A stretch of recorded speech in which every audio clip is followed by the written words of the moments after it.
All right, that's one. Right, everybody. Top of the morning, top of the evening, top of the night, whatever time zone you are on, we are live. Moment of silence for all those who have lost their lives.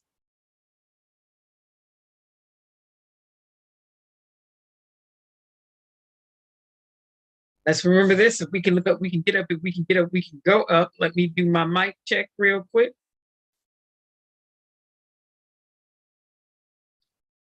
Long the bridge is falling down. No. Long the banks are falling down, falling down, falling down.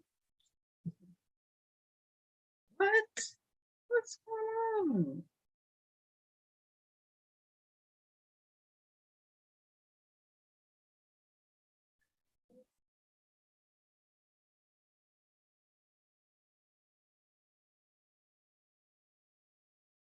Deregulations cause the banks to go falling down, falling down. Deregulation cause the banks to go falling down, my fair citizens. Dodd-Frank was not around, not around, not around, because Dodd-Frank was not around.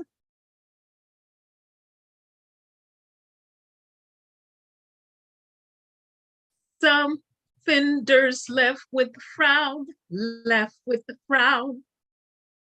Elementary for you. Those vendors that left with a frown.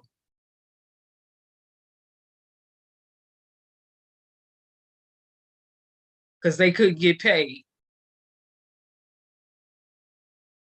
Deregulation. Banks falling down, falling down. Because of deregulation, the banks are falling down, my fair citizens. Somebody need to get these clowns, get these clowns. Woo! All right. Let me get off into my mic check. Elementary. So early childhood could understand. Let me make sure my microphone is working. Oh, yes.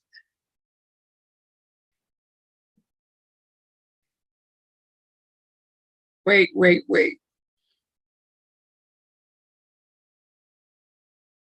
Hopefully everybody's doing all right. What in the world is taking this so long?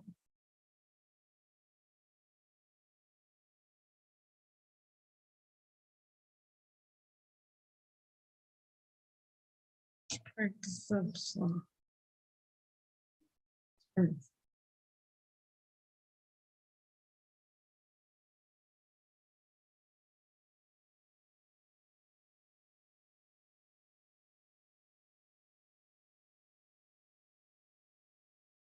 Okay, my third-party device is acting crazy.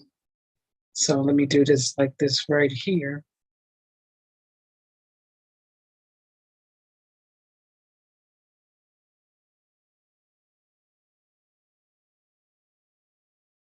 Get on my network, my other network. See how this goes.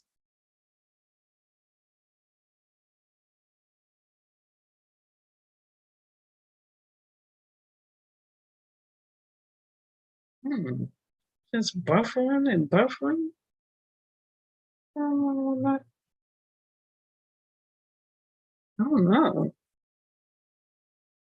I don't know. Let me restart my third-party device. Let's get to some music. Deregulation caused the banks to go falling down, falling down, falling down. Deregulation has caused the banks to go falling down, U.S. citizens.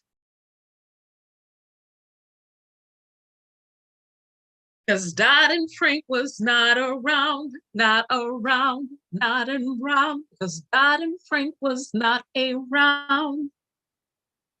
Etsy vendors wore a frown, wore a frown, wore a frown.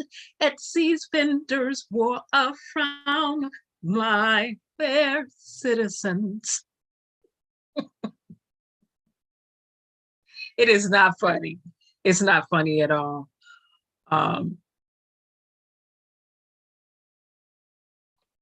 Let's get to this music and get started. All right.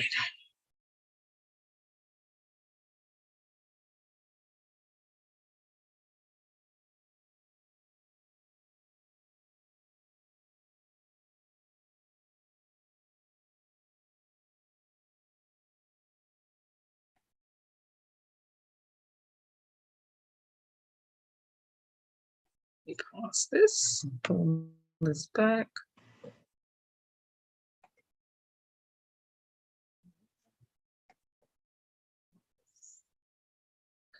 Like this.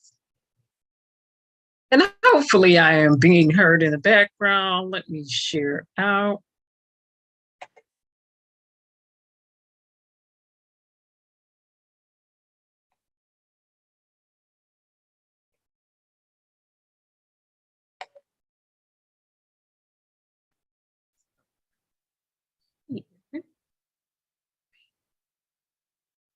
All right, here we go.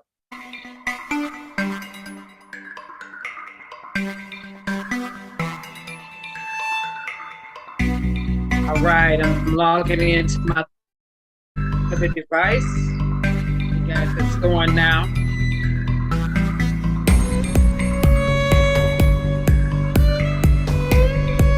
It's really going on here today. Let's go.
That's Damien Escobar.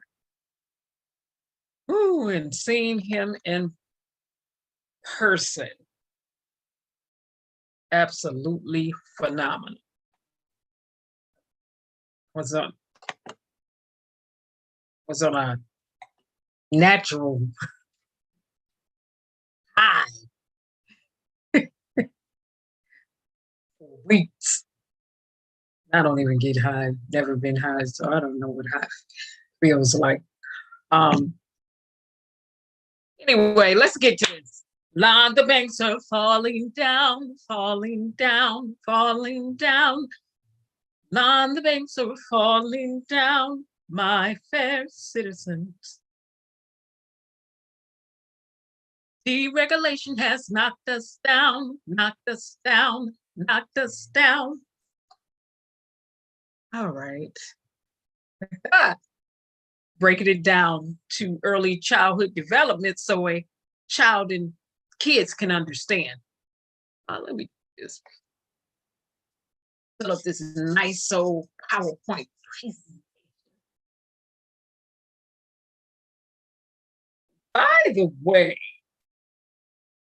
make sure you diversify your accounts. We're going to get to that. Okay, 250,000 being covered by the, okay, slides, come on, come on, come on.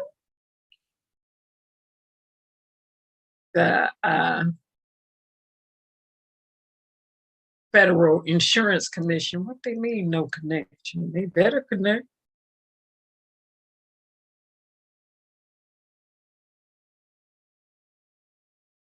AT&T was just fine before I went live. We don't have time for the foolishness.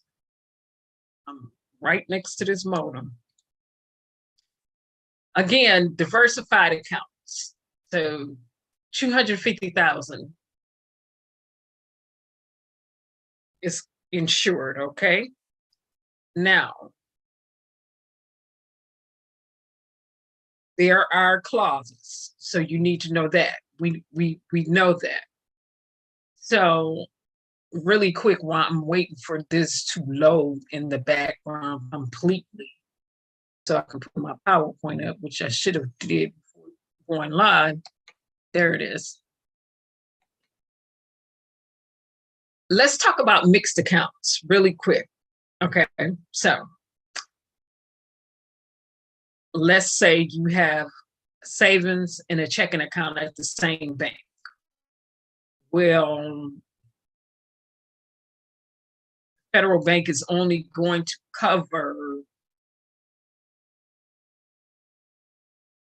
250,000, right? However, if you diversify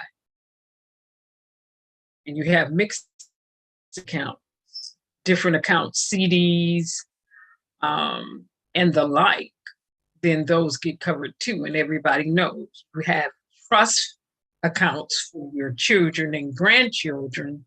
Those are different accounts, right? They get covered too. Remember when I don't know, some of you, when you stream this, and you were here for that live that I did a few years back with attorney Melissa Johnson. She was a criminal defense attorney who switched over into estates and dealing with finances and estate planning and financial things like that. Remember, we were discussing just different accounts to have. And so goes back to this 250,000 covered.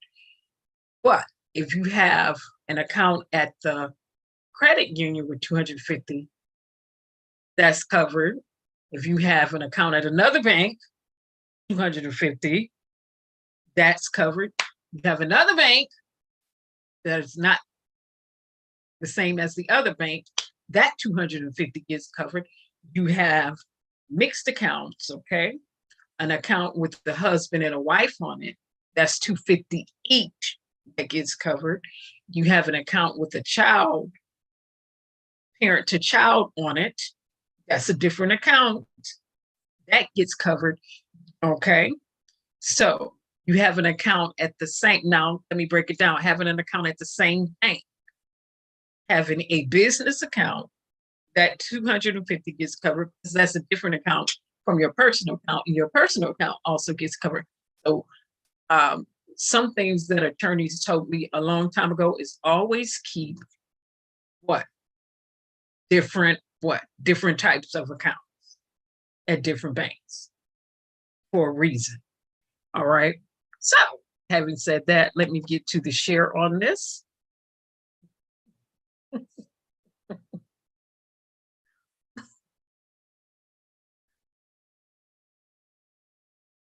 Now that the PowerPoint is up in the background, let me share this.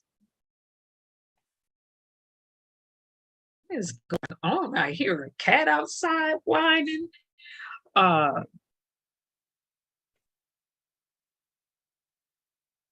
Different things just going on in the background. Okay, disclaimer: parental consent and viewers' discretion is advised.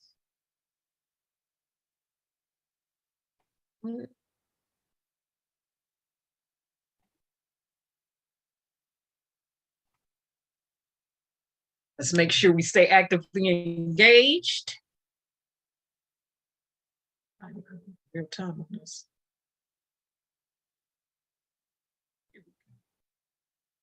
Now I'm in real time.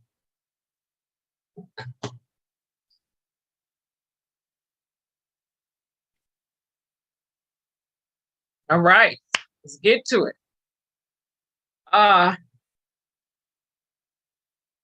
Deregulation. Banks going wild when Trump, Ronald Reagan, George Bush deregulated. We know what happens. Historically, in the United States of America, when banks get deregulated, what happens? They fall, they fail, they collapse. Deregulation equals what? Over time, it equals what? Bank failures. Because what? There's nobody there to regulate. There's no oversight. They can run wild. They can make risky investments and decisions without suffering penalty. Right? Let's get to it. So Silicon Valley Signature Bank, Silvergate Bank, 3 banks in America. And remember, Silicon Valley did not have diversified clientele. That's just straight tech. That was the tech bank. Then you get Signature Bank that deals with cryptos and bonds and stuff like that. Then you get Silvergate. So different types of banks, but Silicon Valley was the tech bank, okay, for tech startups, technology. That's what Silicon Valley was. Well, let's get to it.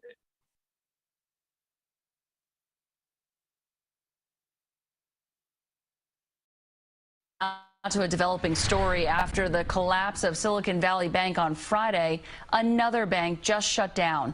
Regulators today abruptly closed Signature Bank. It has offices throughout New York and Connecticut. CBS 2's Lisa Rosner has more on how the feds are responding to protect deposits.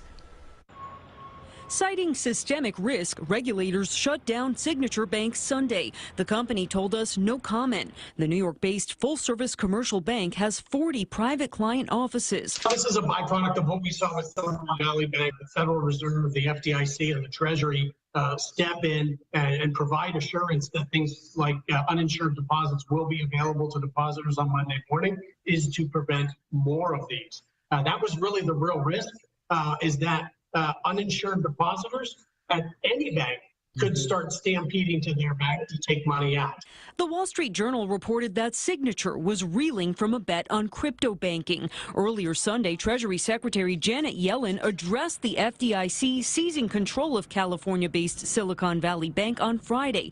It's the second largest bank collapse in U.S. history and is already affecting tech businesses it financed, Etsy, including Roblox, Shopify, Etsy, and Roku. It sparked Pinterest. alarm about reverberations amid rising interest rates. I've been working all weekend with our banking regulators to design appropriate policies to address this situation. The American banking system is really safe and well capitalized. It's resilient. The Treasury Secretary ruled out a bailout for Silicon Valley Bank. New Jersey Governor Phil Murphy and New York City Mayor Eric Adams responded to the Fed's announcement to make customers whole with SVB. We don't have a whole lot of exposure to SVB per se, but we do have a lot of tech companies. So our Economic Development Authority is preparing a package largely focused on liquidity to be there in case we need to be there. There's a real concern, particularly because in New York, we have such a substantial number of tech startups. We are going to have a coordination with the federal government, the state, as well as here in the city to be a conduit of information. Monday, President Biden will deliver remarks on the situation with both banks. He said it will address how the country will maintain its banking system to protect economic recovery. In the newsroom, Lisa Rosner, CBS 2 News. Okay, so move on. Next slide. All right. So again, why did Silicon Valley and Signature, specifically Silicon Valley and Signature Bank, start falling? Well, deregulation is number one. Deregulation is falling down, falling down. Okay, deregulation. Banks are going to collapse. They're going to need the government help. You don't have any oversight. Banks going wild, industry going wild. There's nobody there to regulate what they're doing. Okay? Remember, Dodd and Frank not around. Trump, Humpty Trumpty. He repealed that. He repealed that act, and so what you get when he had his derriere in office, deregulating everything, now you get the after effect. Okay? Senator Bernie Sanders said in 2018 that Trump got in there and began to deregulate banks, that they were going to fall. It was just a matter of time. But history has shown us that when deregulation happens, banks do what? They fall. The economy falls apart when you deregulate regulations that are put in place to protect people, okay? To protect people. It's going to fall. This is rocket scientists. It's just plain old good sense. It's the U.S. economy, okay? Econ 101, Econ 102.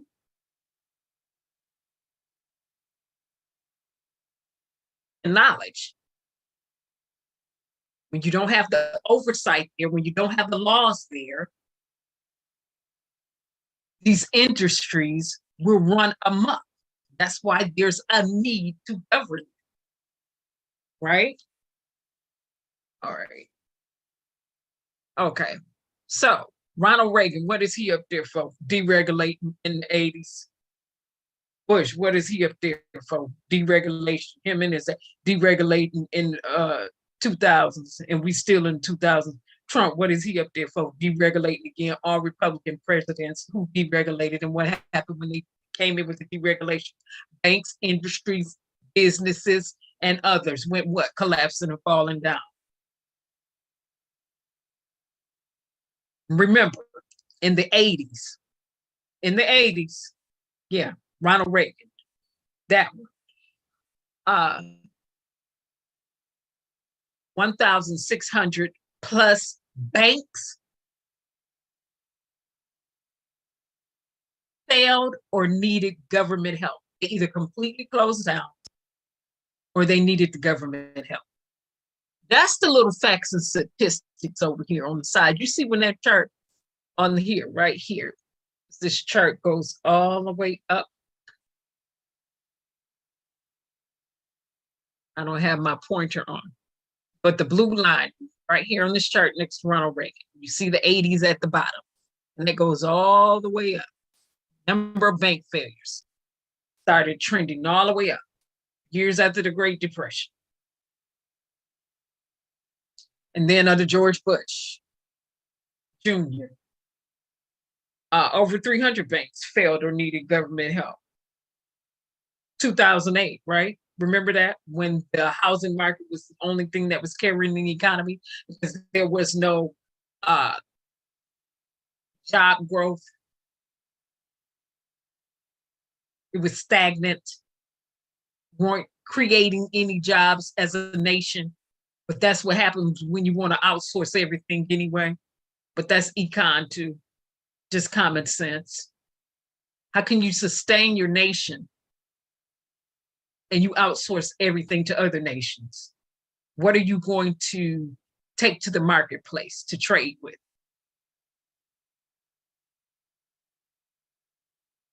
And you send all of your services outside. Greed. Profit over people will destroy a nation, a business, and an economy every time.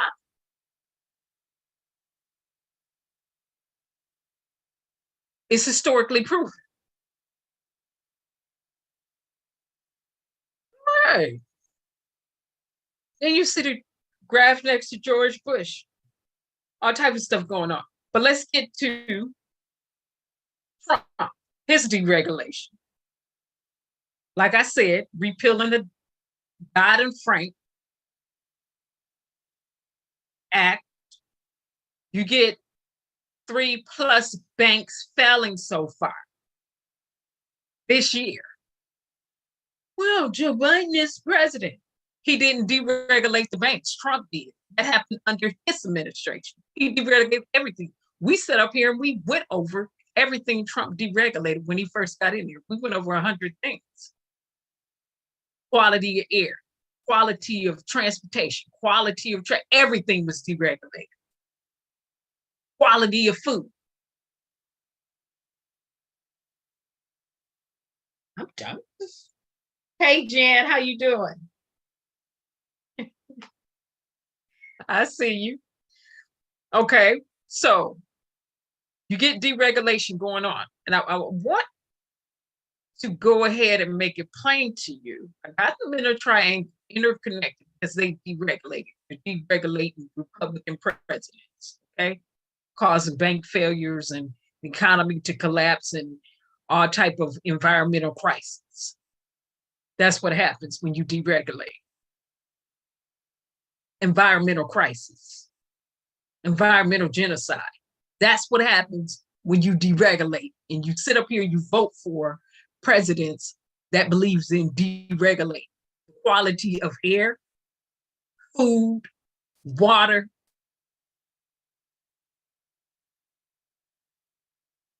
Financial institutions, no oversight. All right. So let's get to FTX, which is the crypto exchange, right? Remember, they are waiting to go to trial. Some pled guilty. The one did not plead guilty. They're waiting for trial because investors filed a class action lawsuit against what? This crypto exchange company, corporation, right? FTX. All right, it has celebrity endorsers. All right. So the civil lawsuit claims that FXT used fake representation in deceptive conduct, and that's just the facts. The facts are out. The lawsuit also accused them, FTX, of using a Ponzi scheme to misuse funds, and that has been proven too, according to the evidence that's out there and have been released. That's just another fact. And move customer money between different entities. Now, I'm going to be paying attention to this when this goes to court. Because we remember Bernie Madoff in the Ponzi scheme, right? One of the biggest Ponzi schemes in the United States of America. And after his Ponzi scheme, more laws had to be created to audit for businesses and entities to be audited, for audits to be conducted. And cryptocurrency, digital currency, the fall of digital currency, that'll be another reason for new laws and regulations. Yeah. So I know you heard a lot of people saying invest in, side note. This is my side note, and then I'm gonna get back on the main note. I know you heard a lot of people saying invest in digital currency, invest in this, invest in that. What goes up must come down. Laws of physics. Science, scientific law. What goes up, physics. What goes up must come down. Okay, so cryptocurrency, shooting up on the stock market. Well, what did you think was going to happen? That it was going to stay up there forever? No, it was going to come down. Also, I never was overwhelmed about digital currency because I have 2 technology degrees, and I have my own perspective about it. So I'll leave that alone. That was my side note. Let me get back to the banks that have gone falling down because of deregulation. All right. Now, and I'm using this information from one of our former labor secretaries, because it's very balanced. Okay, so let's get to what happens. Okay, once banking was deregulated, and and I'm reading paragraph from the first sentence. Shocked? Really? No, I'm not. Not when deregulation happens. What is there to be shocked? Why are you shocked? For what? Why are people shocked?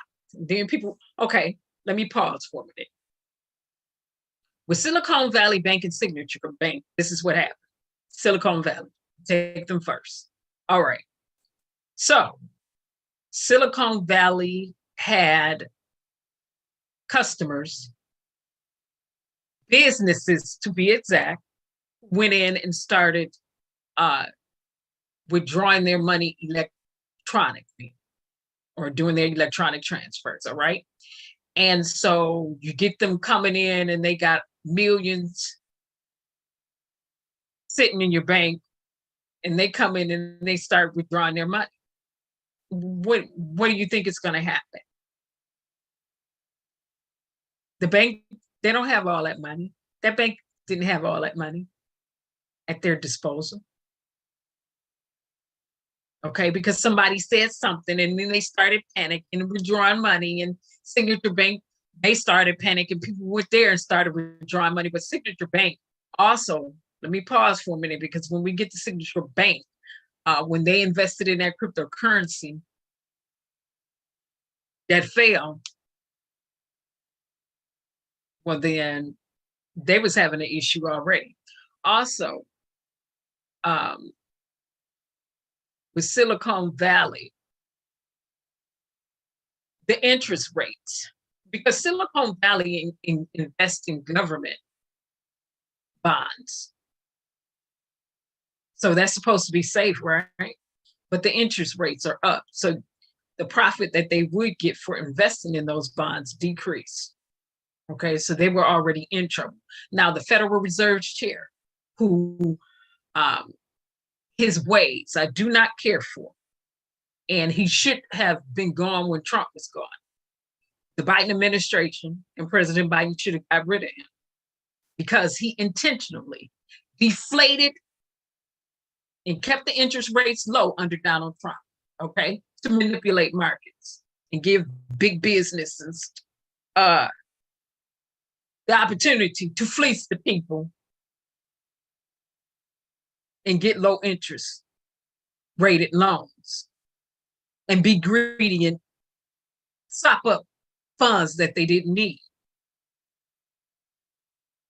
during the pandemic and after the pandemic, pre and post pandemic, okay? So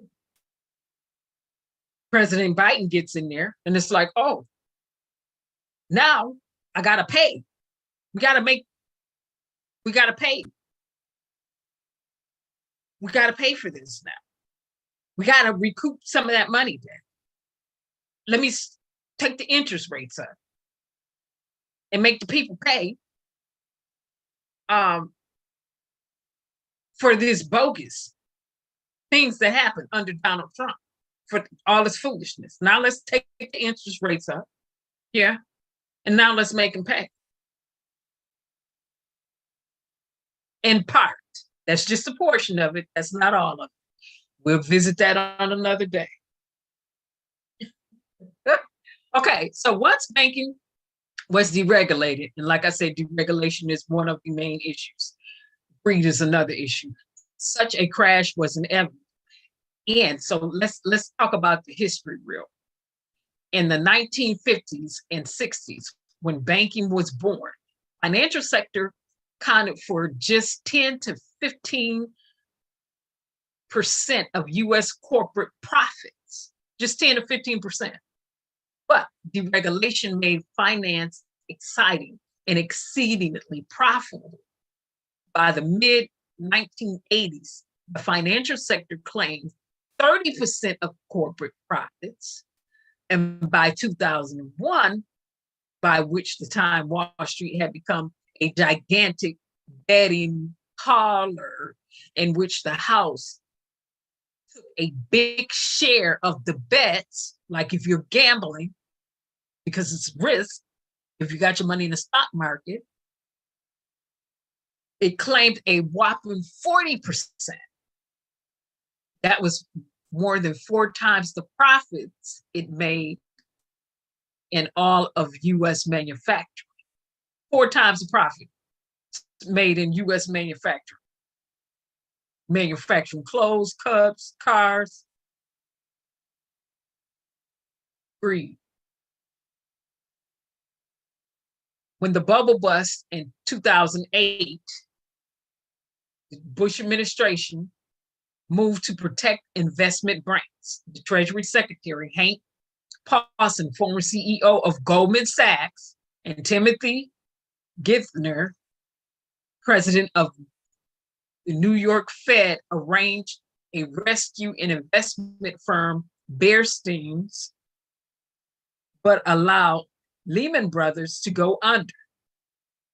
And remember, Timothy and Hank, President Obama called them in to be on the board to rescue the big banks. And he shouldn't have, in my opinion, he should have left them right where they was at, because they were the reason why we were in the economic downturn anyway under George Bush, in addition to him deregulating everything. George Bush Jr. Now the stock market crash, AIG, an insurance giant that had underwritten hundreds and billions of worth of credit on Wall Street, faced collapse. So did Citigroup, which Robert Rubin, Clinton's former Treasury Secretary, had moved after he successfully pushed for the Glass-Steagall repeal. Okay, so you get all these big investors coming in and pushing for and lobbying for deregulation. Deregulation always means something or some business or some entity, some industry is going to fail. It is going to collapse when you do not have oversight, you do not have regulations, and you do not have anything to govern these businesses and these industries in place. They are going to run amok. It's not if they're going to run amok. We already know that they will. It's just a matter of when and how they're going to do it, right?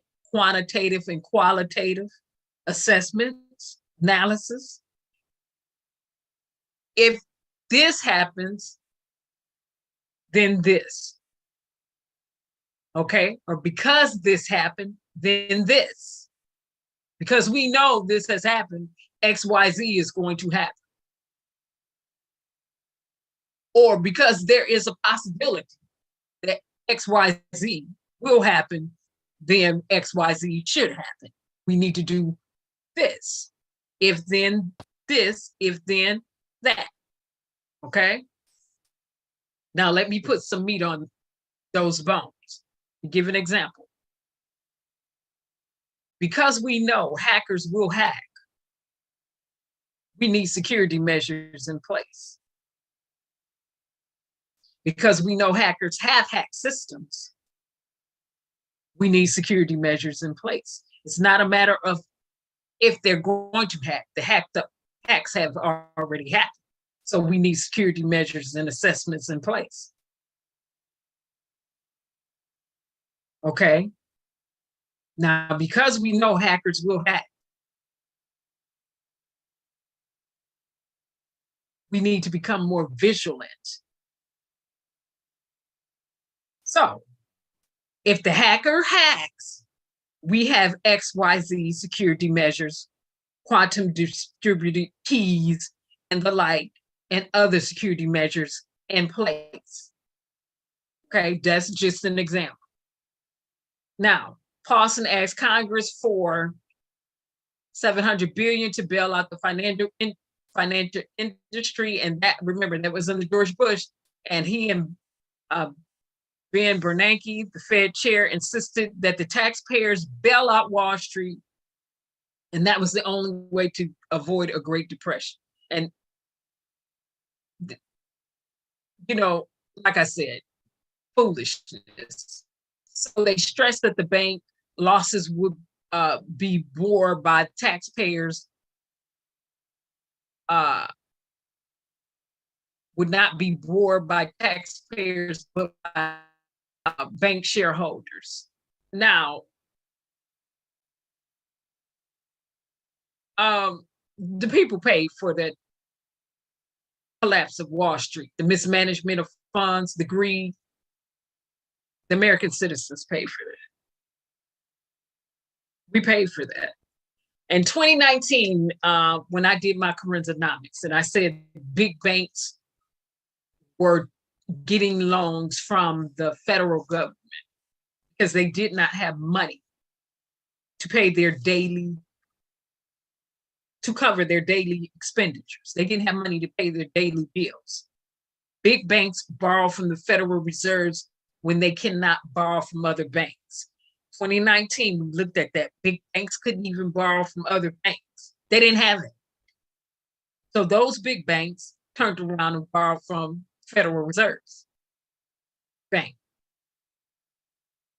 They didn't even have enough money to cover their daily bills.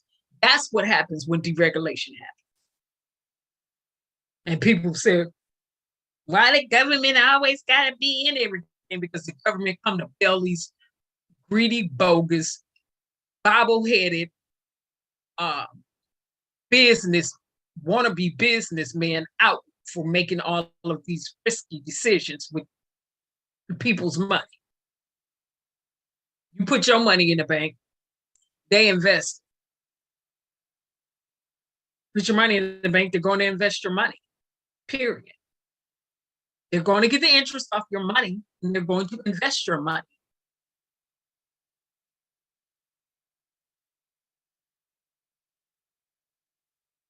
The thing with that is, It needs to be oversight. And a lot of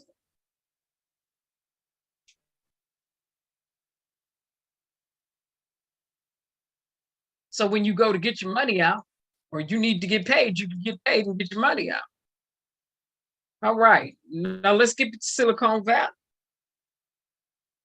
All right, so the surface story, the surface story of Silicon Valley Bank debacle, it's straightforward. During the pandemic, startups and technology companies enjoyed healthy profits, some of which they deposited in the Silicon Valley Bank. Again, like I said, Silicon Valley Bank, they focus on tech. Okay, that's the industry that they focused on.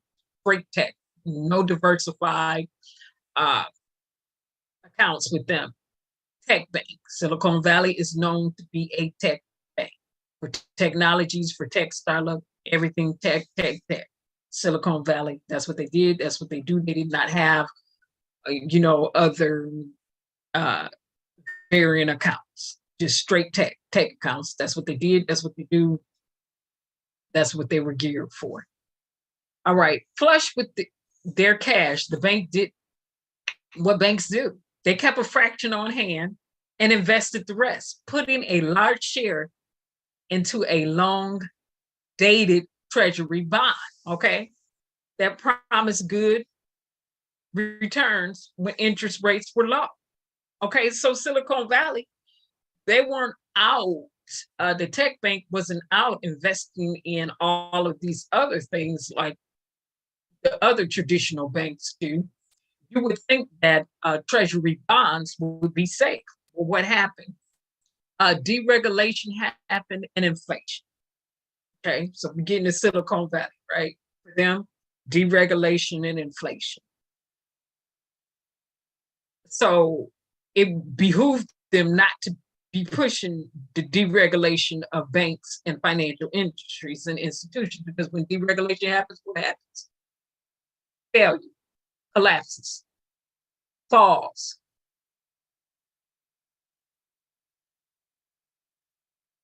Downturns, economic downturns, depressions, economic depressions happens. Okay, so second paragraph. But then, starting a little more than a year ago, the Fed raised interest rates from nearly 0 to over 4.5%. Federal Reserves decided to do this. That Fed one that President Joe Biden left in there, who should not be in there because Donald Trump brought him in and he was running amok under Trump, letting them do whatever they wanted to do, Trump and his friends. Why would you keep him? All right, let me move on. As a result, two things happened. The value of Silicon Valley Bank holdings of treasury bonds plummeted because newer bonds paid more interest. Here they go, buying treasury bonds. But the interest rates then went up. So the bonds that they was holding decreased in value, right?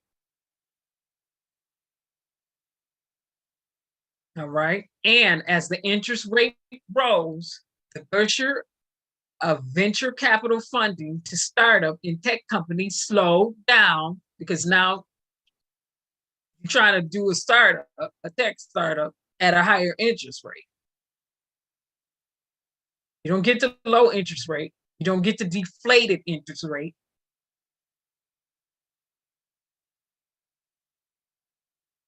Because venture funds had to pay more to borrow money. Got to pay more back now. You're trying to get this loan to start up your tech company at a higher interest rate. You got to pay more back, right? As a result, these startup and tech companies had to withdraw more of their money from the bank to meet their payrolls and other expenses. Interest rates goes up. They're a startup. They have payroll. They have daily expenditures.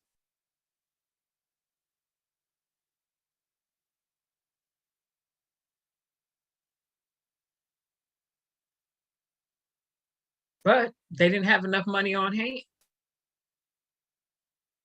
Get all these people coming into Silicon Valley, the tech startup bank, borrow. Like I said, they had the treasury bond. When their interest rates were low, good, they could make a profit. Interest rates went up, that cut right into their profit. Their profits, people started panicking. Big tech companies, they started panicking, and pulling their money. And they started pulling their money to the tune of billions. If you go into a bank and you're withdrawing over, what was it? Over $400 billion out of that bank in a day or a couple of days? What do you think is going to happen to them? They're going to fall. They ain't got it. First of all, they don't have all that money on hand. They don't have enough money on hand. And they're going to collapse. So that's the story of Silicon Valley. And again, deregulation, and pushing for deregulation. Yeah, I'm pushing. The ones who was out there lobbying for deregulation, was it worth it?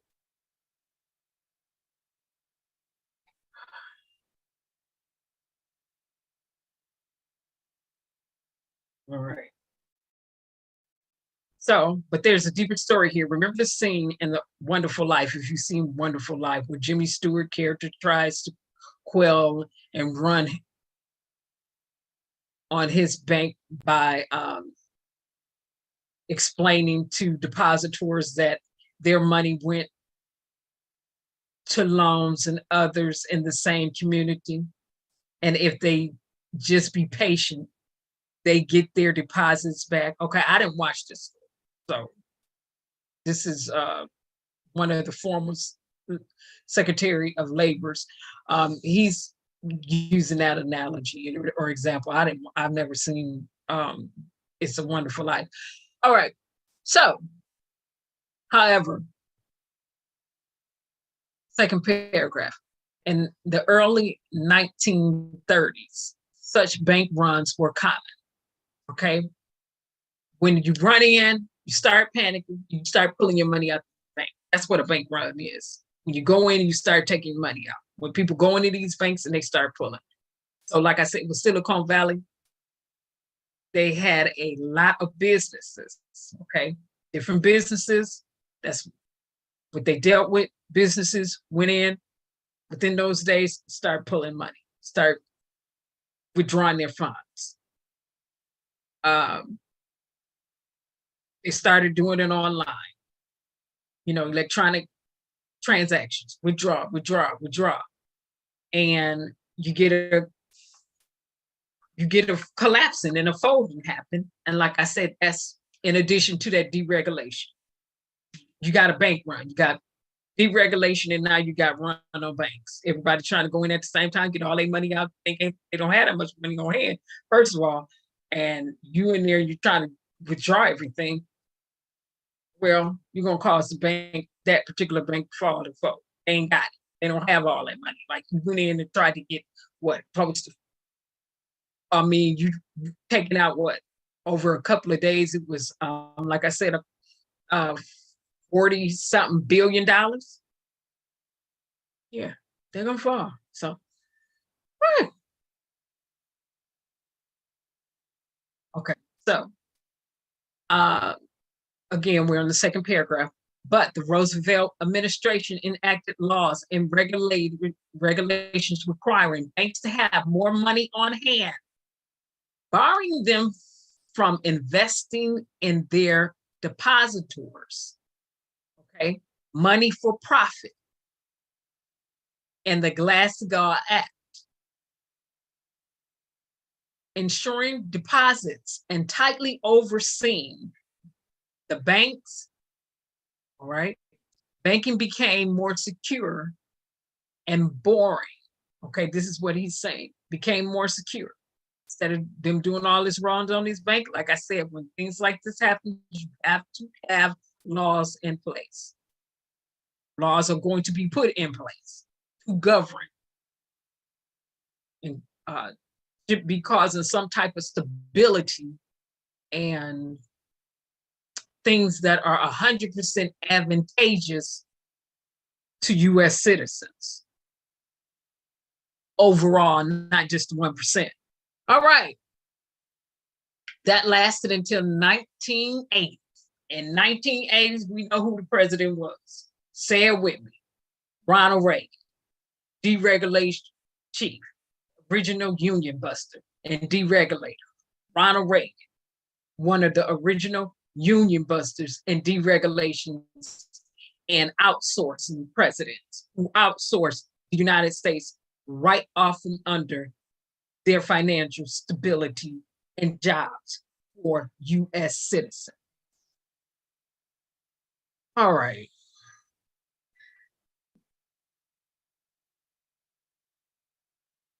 I'm gonna go off when it comes to Ronald Reagan.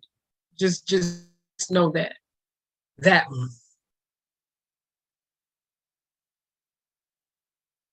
All right. So that lasted until the 1980s when Wall Street financiers, seeing the potential for big money, pushed to dismantle these laws and regulations, culminating in 1999 when Bill Clinton in Congress repealed what remained of the Glass-Steagall. Okay, so they repealed that. Then, of course, came the 2008 financial crisis. But before we can even get to Bill Clinton repealing that, we still got to get by Ronald Reagan and all of the regulations he did. Because he was the president in the 80s. Okay, but Bill Clinton came in, okay, in Congress, they repealed that. The Glass-Steagall, okay, financial crisis. You don't want to strip away a law that's there to protect people, finances, and bring stability and not have one in place that's better or equal to. Okay, so then of course came 2008. And again, in 2008, remember, 4 years plus. Remember, for 4 years straight, US, the only thing that was stabilizing us was the housing market as a nation. Because, I mean, the job growth just was not there under George Bush. Jr. Wasn't there. Job market was just not doing what it should have been doing, evolving the way it should have been evolving and growing as a nation. Okay, now the 2008, they call it the financial crisis. I'm gonna say depression, another depression, economic downturn, whatever they want to say, was the worst collapse since 1929. And remember, when the Great Depression hits, it was around that time. It was the direct result of financial deregulation. Alan Greenspan, and if you had econ, you was going to study what Alan Greenspan was saying all day, every day. Chairman of the Federal Reserve from 1987 to 2006, called it a once-in-a-century credit tsunami. But pressed by critics, Greenspan acknowledged that crisis had forced him to rethink his free market ideology. I have found a flaw, he told a congressional committee. I made a mistake. I was shocked. Why would you be shocked? He found a flaw. He was shocked. He made a mistake.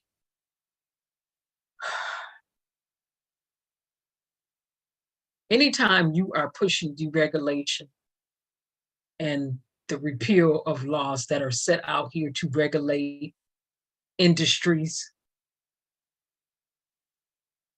you're setting your nation up for failure. And you don't give a rat's rump about the people.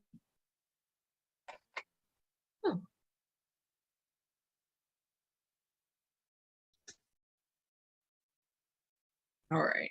So a package of regulations was put in place after the financial crisis called Dodd-Frank. Okay. Was not nearly as strict as the banking laws and regulations of the 1930s. Remember, President Obama came in with Dodd-Frank. Remember, I said Dodd-Frank was not around, not around, not around. Dodd-Frank was not around. So SC's vendors were a frown, were a frown. Okay, SC's vendors were a frown because they couldn't get paid. Donald Trump repealed Dodd-Frank. All right. Anyway, we're going to get there. It required that banks submit a stress test by the feds and hold a certain minimum amount of cash in their balance sheets to protect against shocks. So, listen, you can't be fat fingering, acting like you got all this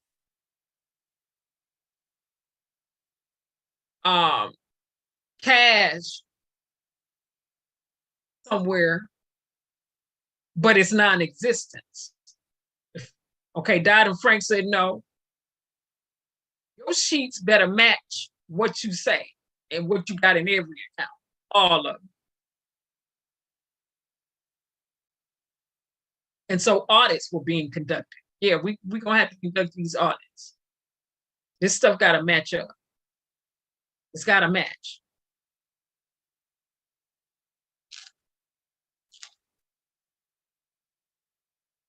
Don't need y'all to have that surplus, that rainy day surplus to avoid this shock and awe. Okay, however, and I said, however, it's not in this article that I'm reading from, but it didn't prohibit banks from gambling with their investors' money. And it should have. Why not? Because Wall Street lobbyists, back with generous campaign donations from Wall Street, they didn't want it that way. The 1% didn't want it that way. The big, greedy, let me reframe my words. They didn't want it that way. The greedy, low down, scandalous 1% who are callous-hearted, who only care about money, and they love money, they didn't want it that way. Okay, so moving along, which brings us to Friday's failure. Now, remember, this happened a couple Fridays ago of Silicon Valley Bank. Didn't have to be a rocket scientist to know that when the Fed raised interest rates as fast as it did, the financial cushions behind some of the banks that had invested in treasury bonds would shrink. That's just math, arithmetic. Addition, subtraction, multiplication, division. That's just plain old math right there. It doesn't take a rocket scientist to see that if you're investing in treasury bonds and they were here at a low interest rate, when the interest rates increase and you holding all these bonds, the bonds you holding, those particular bonds, the value in those are going to decrease. Why didn't regulators move? Well, the Trumpty Trump, the Humpty Trumpty, another deregulator. Because even the thin protections of Dodd-Frank were rolled back by Donald Trump, who in 2018, and we looked at this, signed a bill that reduced scrutiny over many regional banks and removed the requirement that banks with assets under 250 billion submit to stress testing and reduced the amount of cash they had to keep on their balance sheets to protect against shock. That's why. Deregulation. Trump. That's why he up there. And by the way, Trump, he had his money and was investing money in that Signature Bank. Let me see. Let me further money.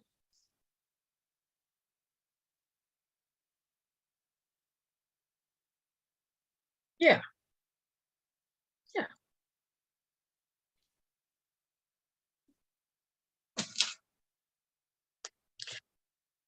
All right.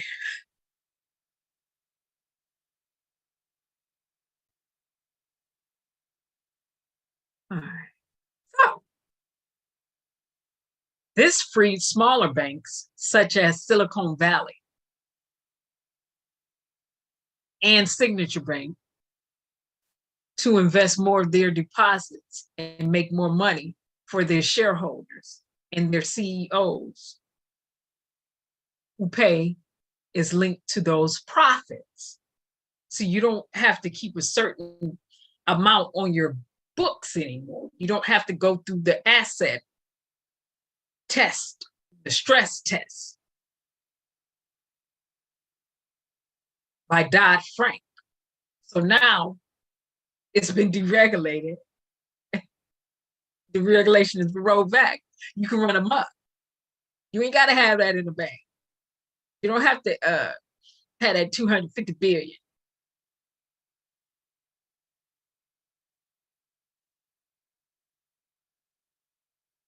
Right? You don't have to have that, like I said, surplus to protect against the shock and awe by them making, they didn't have to have it, by them making risky investments. And you could just spend. You can take the deposits and make more money now. You could be loose with it.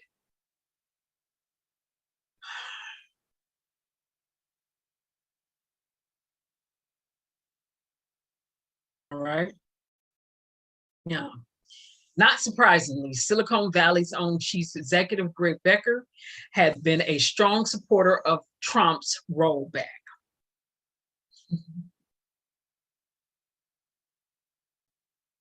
Like I said, lobbying for deregulation. Now, how do they feel? Becker had served on San Francisco's Fed Board of Directors. And he talking about, I'm gonna drain the swamp. No, you brought the swamp with you. You brought everything from the swamp with you when you got to the White House. That's what Trump did. And people bought that stuff he was saying. Let me pause for a minute. Side note. Why would people sit up and believe Donald Trump anyway? Trump University, real estate university, how did that go? Trump had a plethora of businesses that failed, where he didn't want to pay his employees, as well as casinos, as well as hotels. How did that work out? As a matter of fact, while we're right there talking about Donald Trump, no banks in the US really wanted to lend to him. Had to get loans from overseas banks overseas. So people thought he was going to do what with what. He didn't have integrity before he became or was acknowledged as U.S. president. So what? Did people think he was going to get some overnight? All of a sudden? I'm not saying miracles can't happen, because they can. However, one didn't happen for him yet. All right, let me move on.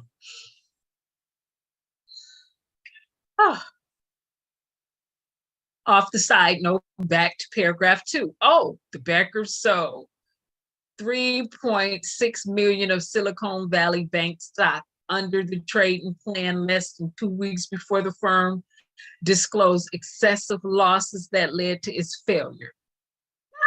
He's going to get in trouble for that, because let me tell you this, all of the banks are being investigated.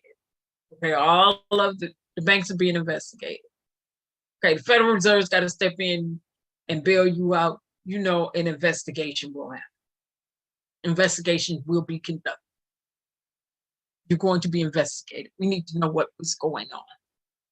All right, so there's nothing illegal about corporate trading plans like the one Becker used, and the timing could have merely been coincidental, but it smells off. So we're gonna see.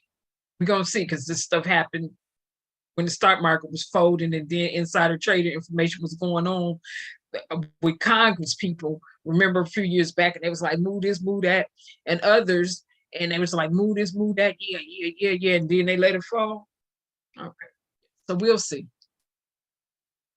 Now, will the failure of Silicon Valley Bank be as contagious as the failures of 2008, leading to other bank failures as depositors grow nervous about their safety?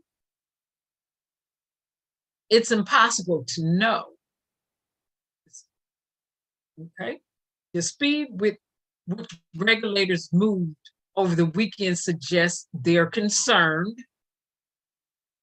Okay, the Wall Street crisis of 2008 began with one or two bank failures, as did the financial crisis in 1929, which led during the Great Depression. We had the Great Depression and what they call the economic downturn. Historically speaking and looking, stuff is looking the same. Seems like history repeating itself. Deregulation happens, history will repeat itself. It's inevitable. It's bound to happen. Okay, so let's get to Signature Bank. Okay, and remember, Silvergate Bank is up there too, because that's three banks, 1, 2, 3. Silicon Valley, Signature, and Silvergate. 3 banks within 5 days. Boom, boom, bam. 3 banks within 5 days of each other. U.S. banks. Like I said, Silicon Valley Tech, Signature Banks, and Silvergate Diversified. All right, so on Friday, and remember this a few Fridays ago, Signature Bank customers spooked by the sudden, and this person wrote this article, so I'm gonna read this exactly the way they wrote it. On Friday, Signature Bank customers spooked by sudden collapse of Silicon Valley Bank withdrew more than $10 billion in deposits, a board member told CNBC. So they looking at what happened in Silicon Valley. So customers ran over in Signature Bank. And remember, when we're talking about customers, we're talking about businesses. We're talking about businesses. Okay. Big businesses, large. So they're going to go in and they're going to withdraw $10 billion. So you know that's not just a common everyday working U.S. citizen or everyday U.S. citizen. The average everyday U.S. citizen, from the poor, and the working class, we cannot just mosey our hips into a bank or go online and do electronic transactions that will equal up to $10 billion. We be working. And I don't care what type of small business owner you are. You ain't rolling, you ain't got that $10 billion manifested today. You ain't got it. Like I said, that was those other corporations and stuff combined. More than one going in or electronically, either going in or electronically, mainly electronic transactions, moving their monies. All right. And then I'm sure some other people went in and took their money out. That's called a bank. Okay. Go in, like, get my stuff. Okay, that run on deposits quickly led to the 3rd largest bank failure in U.S. history. Regulators announced late Sunday that Signature was being taken over to protect its depositors and to stabilize the U.S. financial system. All right. Then, sudden move shocked executives of Signature Bank, a New York-based institution with deep ties to real estate and legal industries, said board member and former U.S. Representative Barney Frank. Signature had over 40 branches, assets of $110.63 billion, and deposits of over $88.59 billion at the end of 2022. And while we're talking about that, Signature Bank last year was said to be worth $44 billion. Let me say this again. Signature Bank last year was said to be worth what? $44 billion. So you get a few people, and you get businesses running in, taking their money, withdrawing their money from the bank. But again, Dodd-Frank, deregulation of Dodd-Frank. So you don't have to have your books balanced. You don't have to have that extra surplus matching up to stave off the shock and awe. You can just be reckless, invest, do whatever. You don't have to be there because Trump deregulated Dodd-Frank, right? Dodd-Frank.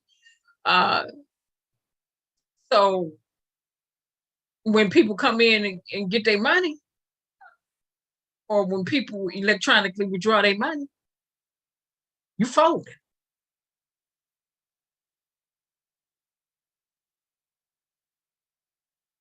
Deregulation has taken banks down, Deregulation has taken banks down, U.S. citizens. Dodd-Frank was not around, because Dodd-Frank was not around. Etsy's vendors wore a frown. All right, let me move on. Okay, according to regulatory filings. Okay, again, deregulation happens. Collapse. Stuff is going to collapse. Things are going to fail. It is going to be a traumatic experience for that particular economy. All right, worry spread. That led to pressure on Signature. First Republic and other names late last week on fears that uninsured deposits could be locked up or lose value, either of which could be fatal. Signature Bank was founded in 2001 as a more business-friendly alternative to big banks, okay? It expanded to West Coast and then opened itself up to cryptocurrency in 2018, which helped turbocharge deposit growth in recent years. But what happened to cryptocurrency? It plummeted, remember? All right. So when the cryptocurrency plummeted, they lost all that. What you gonna do? They couldn't recoup that money back. Oh, they can write it off as a loss as a corporation or business when they do their taxes. Well,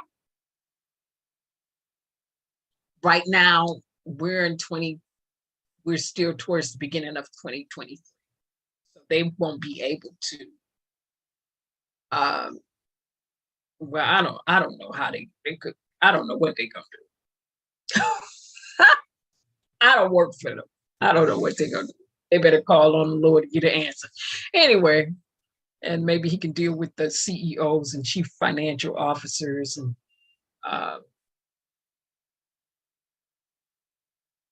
their hearts, so they can stop being so greedy and reckless, and not only just reckless, they can learn how to manage money for real. All right, anyway, they can learn how to be good stewards over other people's funds. All right. Good stewardship, right? The bank created a 24/7 payment network for crypto clients and had 16.5 billion in deposits from digital asset related customers. And then cryptocurrency went tumbling down, tumbling down, tumbling down.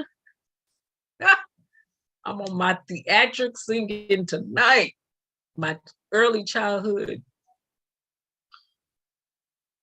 theatrical type singing. All right. So here we go, Signature Bank. Okay. This is the rise and the fall of Signature stocks. And on the market. Remember, Signature Bank, and I just stated this, was valued at $44 billion in 2022. And now the government came in like, we got to cover the people's money. And so what they said was, at the beginning, when I played the video, what you heard, the one lady saying, Ms. Yellen saying was, they're going to cover the customers, right? Yeah, they're going to cover the 250, and they're going to go above and beyond and cover some other things, but they will not be covering CEOs. They will not be covering shareholders. They said they're not covering them. They chose to invest in these banks and different things like that, and they knew, what they was doing could yield a risk, right? Quantitative. So they just gonna have to take the hit and take the loss. They're covering the people though. Oh, that was good to know, because like I said, you had Etsy. I heard more of people who were vendors of Etsy saying that they could not get paid. Like they were selling their products and then they went and attempted to withdraw finances and it just was not there. And they had bills and other things to pay. So that's why I used Etsy when I was singing in my little singing, early childhood singing example tonight, using the nurture rhyme. Londa Bridge is falling down. Londa banks are falling down. Deregulation has brought them down. All right. So it was more so Etsy. I'm not saying Shopify vendors weren't impacted, because you saw the names on there, Shopify, Etsy, and others, right? Because they have their money tied up into these different banks, especially Silicon Valley Tech Bank or other banks. And then they, like I said, big companies went and withdraw their money. And so when the big companies and businesses or corporations come in and withdraw their funds, what you thought the bank was gonna have left? And remember, Silicon Valley wasn't, it's not considered a huge bank like JP Morgan Chase, because they focus on tech startups, right? Technology.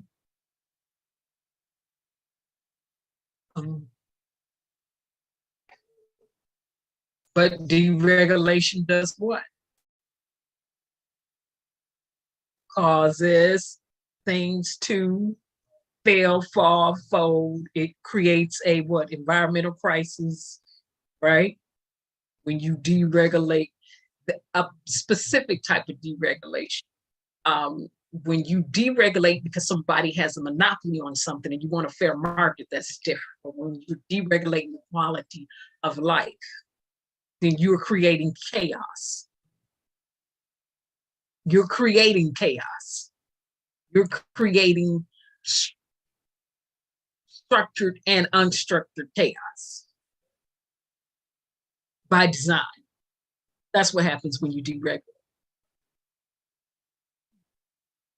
Again, for those who voted for regulators, you can say God told you this, yada, yada, yada, yada. The Lord told me to vote for this and to vote for that one. God is not even down here on the earth. You are. Quit playing. Don't be throwing that stuff on God.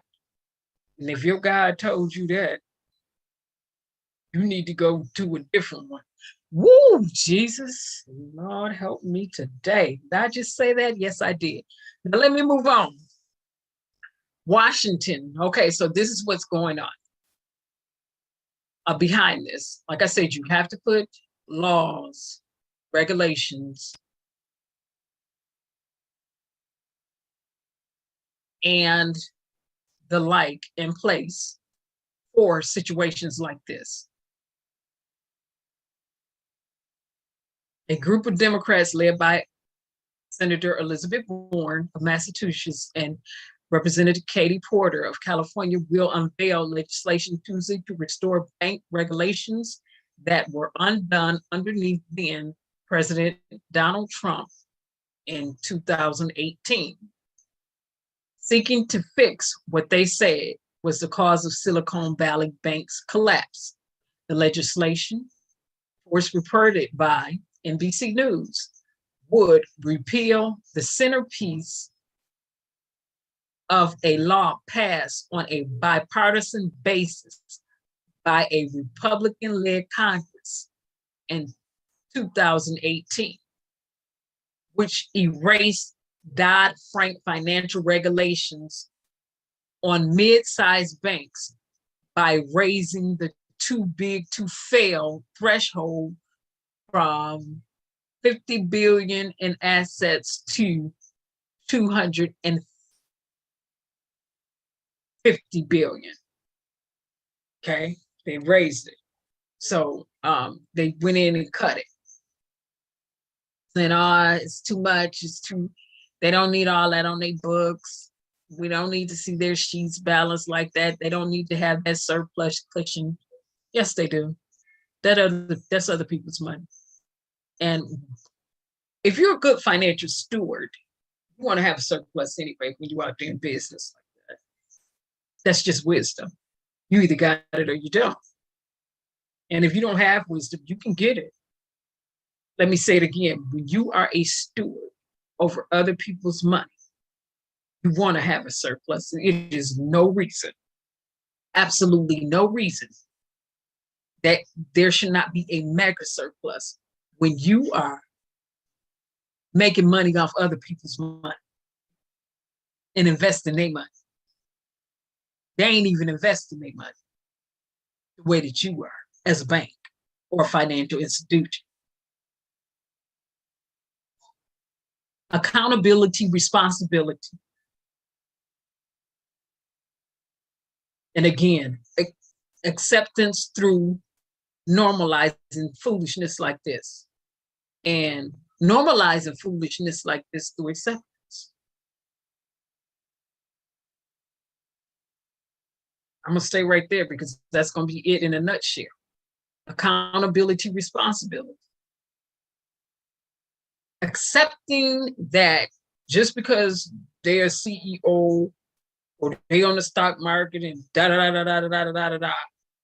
that they are going to be good stewards. It's foolishness. Accepting that you sit down and you talk about issues, moral values. And I like when the African presidents say, who is the United States of America to try to tell everybody or anybody about values when you murdered when you murdered over 1 million Africans. Plus, as a nation, when you murder and beat humans and treated them as non-humans, as a nation. Who are you to talk about values? Selah. Pause and think about it. So, do we continue to accept this foolishness? No. Psychology. A lot of psychology used. This is my side note, and is a main note too. Ronald Reagan came up with this term, which I detest: welfare queen. They just getting financial assistance, and he was referring to a Black woman with children. She's a welfare queen. She got her nails done, she got this done, she got that done. Welfare queen.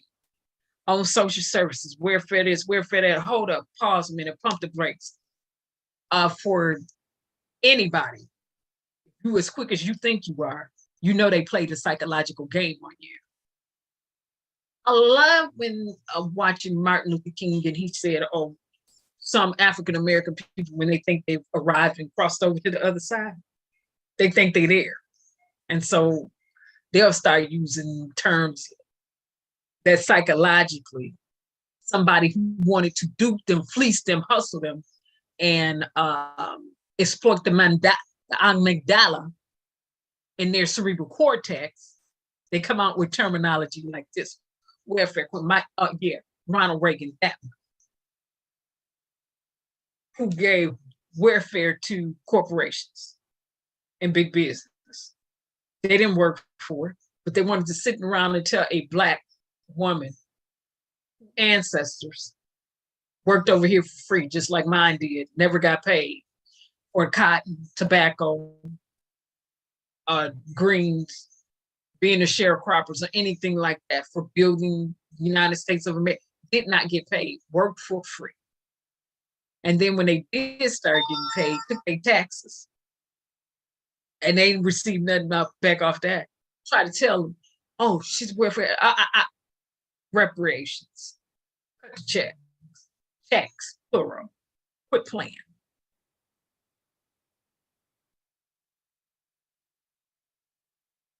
Say lie. Pause and think about it a minute. You had these greedy presidents. You've had greedy presidents. You had greedy elected officials. You had greedy bank executives and Wall Street execs and workers who want to sit around with their political Ponzi schemes and try to kill everybody else. Welfare, you're socialist. Hold on. But they can reap all the benefits of socialism by bailouts, because their investments are in the stock market. Whose pocket is that helping? Is that helping the everyday average American citizen? No, that's helping them. When Wall Street got bailed out, who did that help? When these big banks get bailed out, who is that helping? Because, like I said, the federal government, the federal insurance, they're going to insure your money up to $250,000.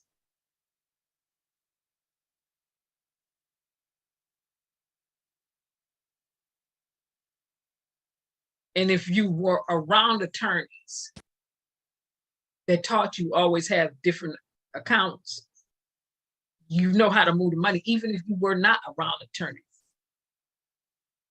And you're a small business owner and you have millions,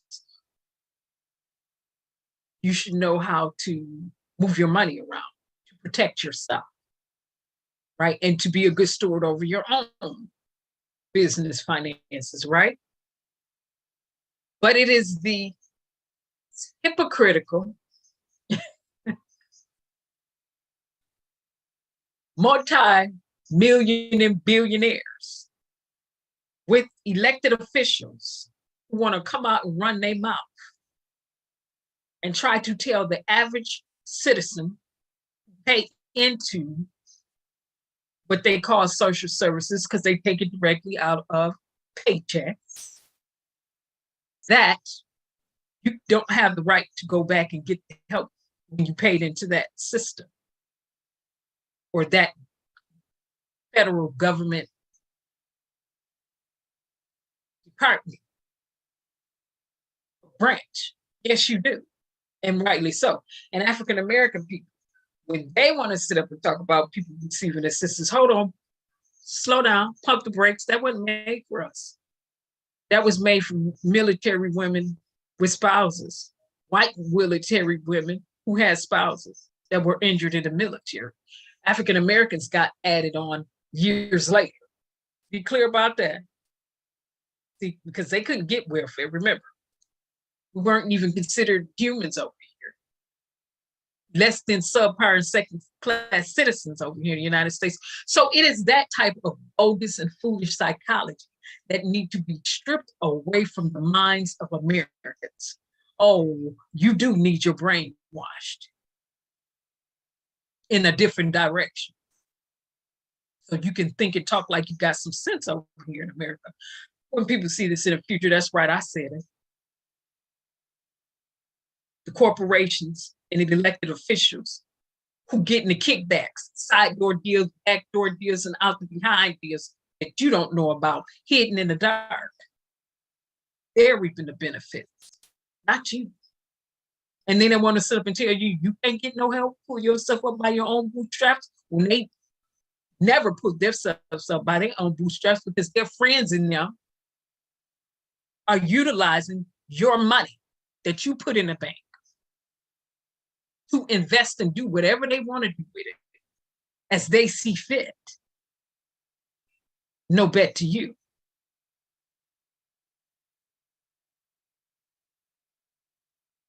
That's right, no bet to you.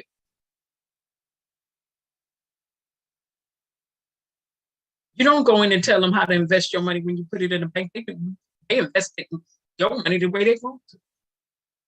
They make money off your money the way they want to. You helping them. They're not helping you. You worked all week to get that paycheck. You worked those hours, put it in their bank. And they're going to invest that money the way that they see fit without your input. If that ain't a game of psychology and who's zooming who, I don't know what is. Say la, I taught that right there. Revelation knowledge. All right, so.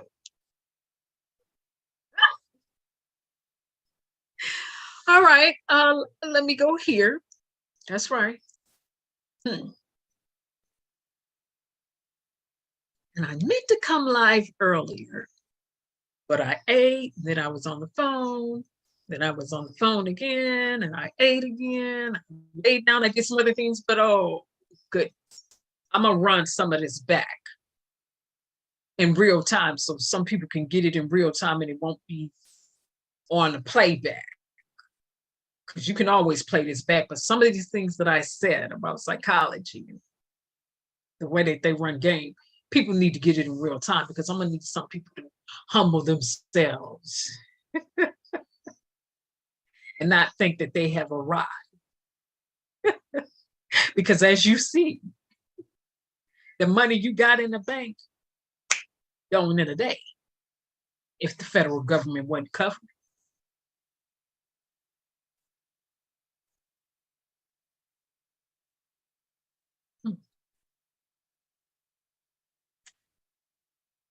Not only that, nobody needs to be puffed up and walking around and acting arrogant or and things like that anyway. It makes no sense. Now it's different when you're confident. Confidence is different from being arrogant. All right, 4 lessons from this tobacco. And he's given his lessons. Again, this is the former. And I jumped around from different articles in this PowerPoint too. So this goes back to the former labor secretary under Bill Clinton, one of his former labor secretaries. Goes back to say 4 lessons from this tobacco. And the reason I read his articles and will, read through his books and things like that, is because he's going to be balanced, pretty balanced in what he says, even though I don't always agree with everything he says, but he's pretty balanced, and it's going to be statistically and factually based. It's not going to be some made up poppycock coming out the backside of somebody's derriere. Anyway, here we go. 4 lessons from this debacle. Number 1, the Fed should hold off on raising interest rates again until it has done a thorough appraisal of the consequences for smaller banks. Number 2, when the Fed rapidly raises interest rates, it must better monitor banks that have invested heavily in treasury bonds. Number 3, the Trump regulatory rollbacks of financial regulations are dangerous. Any deregulation, again, when it comes to deregulating the quality of life, when it comes to deregulating oversight for banks and businesses or any other entity, it is always dangerous, period, and destructive. Now, second sentence in third, under number 3. Small banks can get into huge trouble, setting off potential contagion to other banks. The Dodd-Frank rules must be fully reinstated. Number 4, more broadly, not even Dodd-Frank is adequate to make banking boring again instead of one of the most profitable parts of the economy. Glass-Steagall must be reenacted. Seagal must be reenacted. Separating commercial from investment banking, because it's mixed. Remember? When Bill Clinton went ahead and repealed that, now they can be mixed up. He's saying, go back to Roosevelt, like he did during the Great Depression, and separate them out. Leave them separate. Shoot, the government always talking about no intermingling of funds. When you get stuff from the government, or you running a nonprofit, or you in some type of business, you can't intermingle funds. This has got to be specific for that. This has got to be for that. This has had to be for, hey, keep this stuff separate. That's what he's saying. There's no good reason banks should be investing their depositors' money for profit. No, it is not. No, it's not. You put your deposit in the bank, and then they invest it for profit. But like I said, who zoom in who?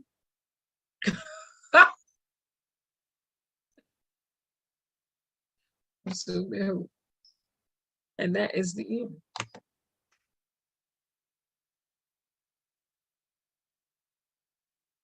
All right. Now, having said that, you all have a pleasant evening and a pleasant night. And remember to stay cognizant and conscious. And we still have a host of information to go over on live streams. I definitely wanted to get to the financial one first. Tech will be the next live stream unless something breaking news happens. And then we're going back into, all of this is advocacy, all of this deals with justice. We're going back into the police department. We're going back into Breonna Taylor. Yeah. We're going back into Department of Justice investigations there. We're going back and we're going to go to Ohio again, where over 10 officers were indicted.